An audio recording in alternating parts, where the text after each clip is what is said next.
Nesta videoaula, vamos falar sobre vozes verbais. Através da voz verbal, indicamos o tipo de participação do sujeito sentencial no estado de coisas. Se ele for agente, teremos a voz ativa. Se ele for paciente, teremos a voz passiva. E se for ao mesmo tempo agente e paciente, teremos a voz reflexiva. Na voz ativa, então, o verbo atribui ao sujeito da sentença o papel de agente e ao objeto o papel de paciente, como nós podemos observar em o moleque espetou o gato da vizinha. Aqui, o moleque é o agente da ação de espetar e o gato da vizinha é aquele que sofre essa ação. Como a voz ativa depende de um sujeito e de um objeto direto, ela é exclusiva, é privativa dos verbos bitransitivos diretos. A voz ativa também é expressa por uma forma verbal simples. Na voz passiva, por sua vez, o verbo atribui ao sujeito da sentença o papel de paciente e ao complemento o papel de agente. Vejamos. O gato da vizinha foi espetado pelo moleque. Aqui, o gato da vizinha, que é o sujeito da sentença, recebe o papel de paciente, ou seja, ele continua sofrendo os efeitos da ação do moleque, que é o agente e que espeta esse gato.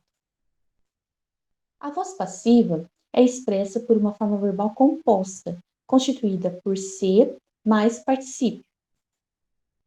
Para falar um pouco mais sobre o complemento agente, que é chamado de agente da passiva na gramática tradicional, vamos nos apoiar em Bechara. Então, segundo Bechara, o complemento agente é um termo não obrigatório, marcado pela preposição por e mais raramente por de, e usado com verbos empregados como transitivos diretos na voz passiva. Então, vamos ver os exemplos. Os exercícios foram feitos por José. Então, por José é o complemento agente. E o réu é condenado pelo júri. Aqui, pelo júri é o complemento agente. Tal complemento, então, pode ser opcional, pois as construções sem esse complemento mantêm-se gramaticalmente aceitas. Então, eu poderia dizer apenas os exercícios foram feitos e não mencionar por quem, e o réu foi condenado também sem mencionar por quem. Em geral, o complemento agente apresenta o traço semântico animado, como revelam esses exemplos que nós acabamos de observar. Em José, por José e júri, pelo júri. Quando não há o traço animado, pode apresentar ainda o complemento agente, o traço potente, representado lexicalmente por nome de coisas capazes de praticar ou fazer, desenvolver uma ação. Como nós podemos observar em o menino foi atropelado pelo ônibus escolar e em os alpinistas foram surpreendidos pelo vendaval. Tanto o complemento agente pelo ônibus escolar como o pelo vendaval não tem o traço animado, mas tem o traço potente, ou seja, eles podem desenvolver a ação apresentada nessa sentença. Dissemos que o complemento agente pode vir introduzido pela preposição de, construção mais comum em outros tempos da história do português, mas ainda usada literariamente. No português contemporâneo, no entanto, o de está praticamente restrito a unidades léxicas que exprimem sentimentos ou manifestações de sentimentos. Por exemplo, ela é estimada de todos e o professor não foi esquecido dos alunos. Nem todo termo introduzido pela preposição por funciona como complemento agente, então nós vamos precisar analisar cada contexto, principalmente se ele apresentar o traço não animado referente a uma coisa.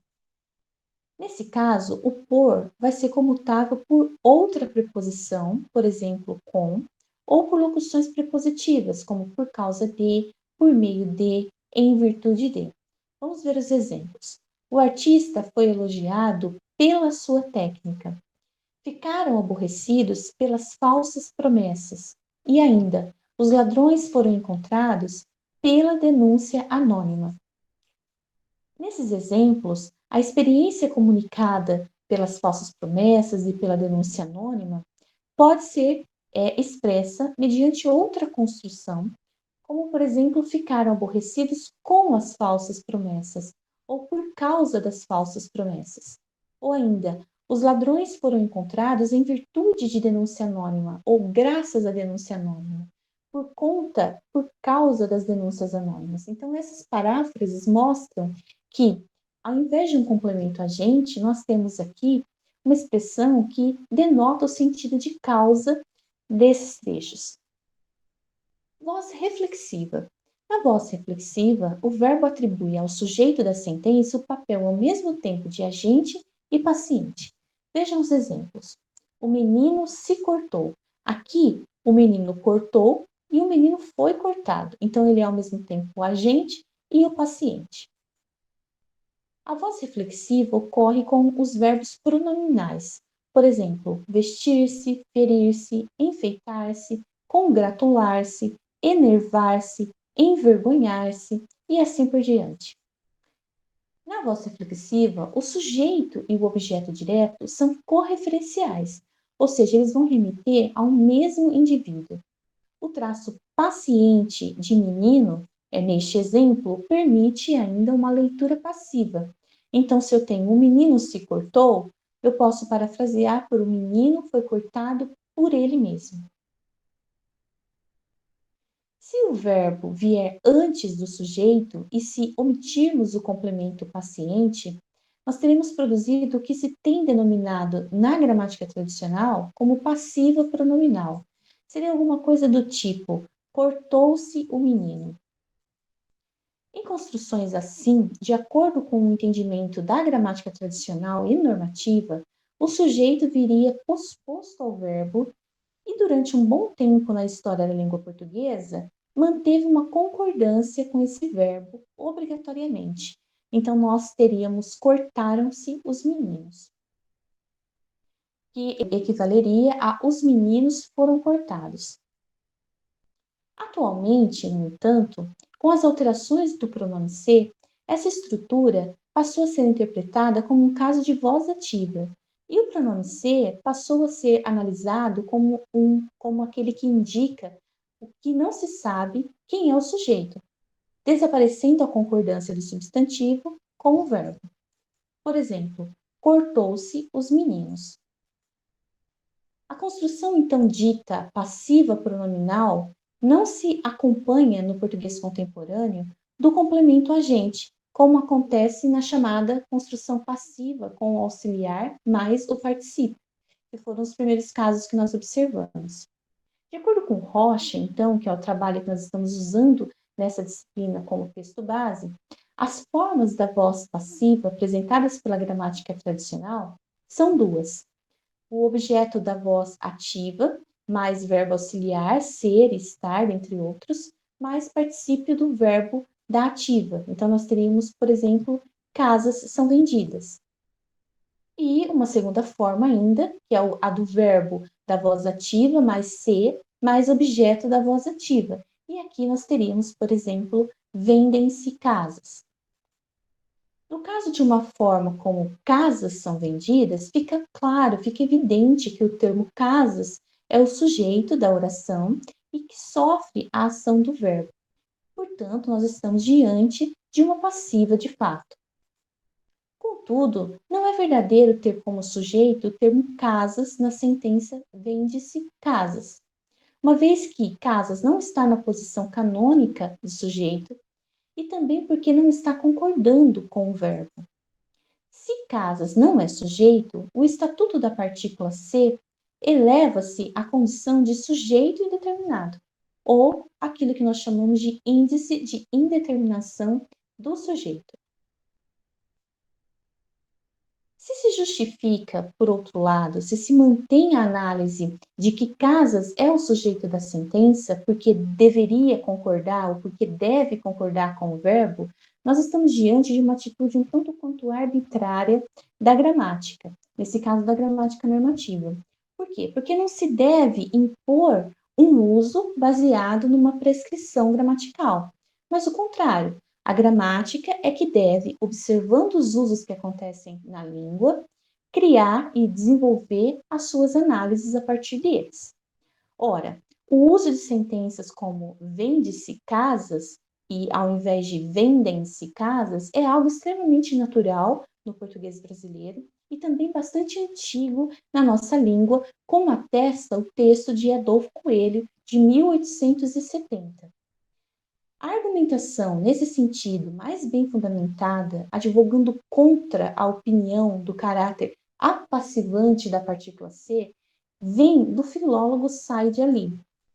Como nós podemos observar, ele diz: a gramática normativa não consegue explicar o motivo pelo qual o pronome ser indetermina uma sentença como bebe-se muito aqui, né, em que ser é analisado como um índice de indeterminação do sujeito, mas não indetermina uma outra sentença como bebe-se muito vinho aqui, em que ser passa a ser analisado como partícula apassivadora.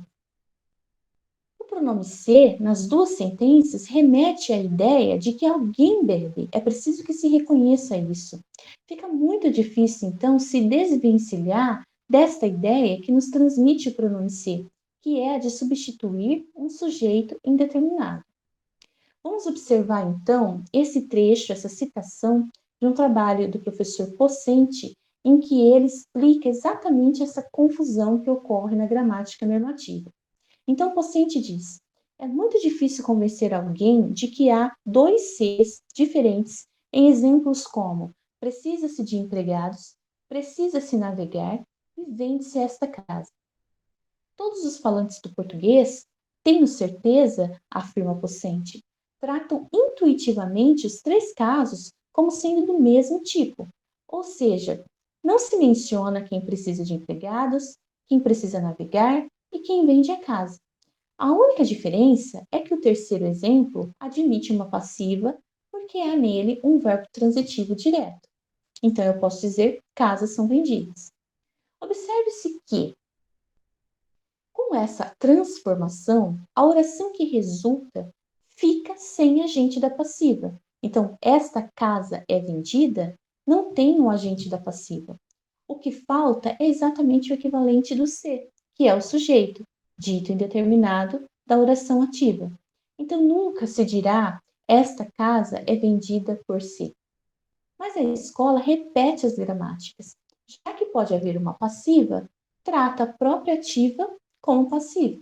Como se poderia dizer que o ser ocorre com verbos transitivos diretos e é passivador, e que, portanto, o nome que segue o verbo é o sujeito, em exemplos como por tudo isso se admira a vieira e louva-se ao Deus término, exemplos tirados de Said Ali. Se esses nomes vêm precedidos de preposição, então como se pode dizer, fazer esse tipo de afirmação, né? Que nós temos, nesse caso, sujeitos. Em português, nós sabemos que há objetos diretos preposicionados, segue o professor Pocente. É exatamente o caso desses exemplos, mas não sujeitos precedidos de preposição. Logo, a vieira e ao Deus término são objetos. Se esses são objetos, como dizer que casas é sujeito em vende-se casa ou vendem-se casas, ou ainda eu poderia acrescentar em vende-se casas? É muita falta de lógica.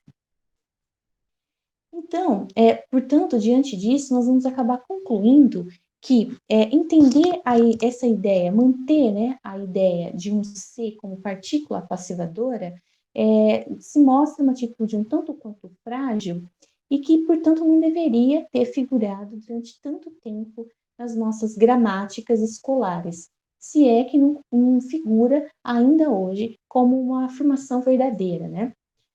Vamos então às regras de transformação que foram inclusive mencionadas nessa citação de Pocente.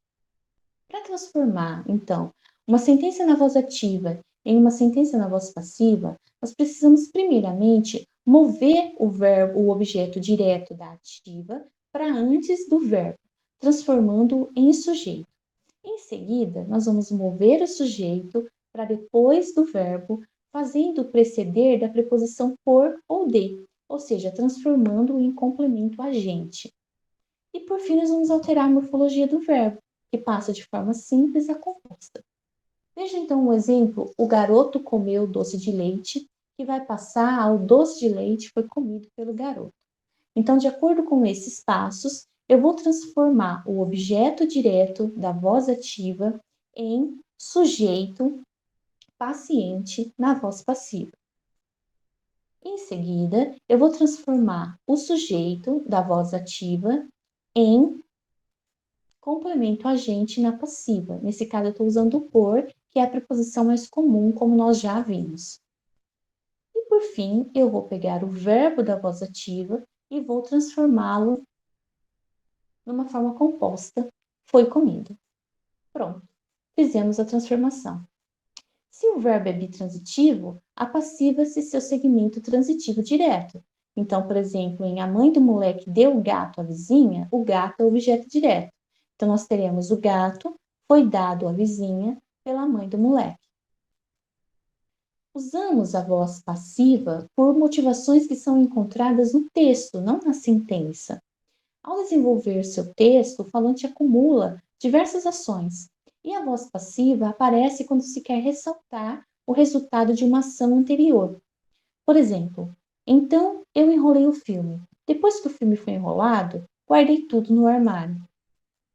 Usamos então a voz passiva quando queremos expressar o resultado presente de uma ação passada. O uso da passiva perifrástica resultativa se deve a exigências de construção do texto. Daí, a sua frequência é maior nas narrativas, nos textos de instruções sobre como operar um aparelho e em outras situações em que precisamos tirar consequências de um estado de coisas anterior. Então, vejam como é muito mais interessante nós observarmos o funcionamento das passivas em relação às ativas nos textos, do que ficarmos apegados a afirmações que preconizam usos que de fato não acontecem na nossa língua. Até a próxima aula.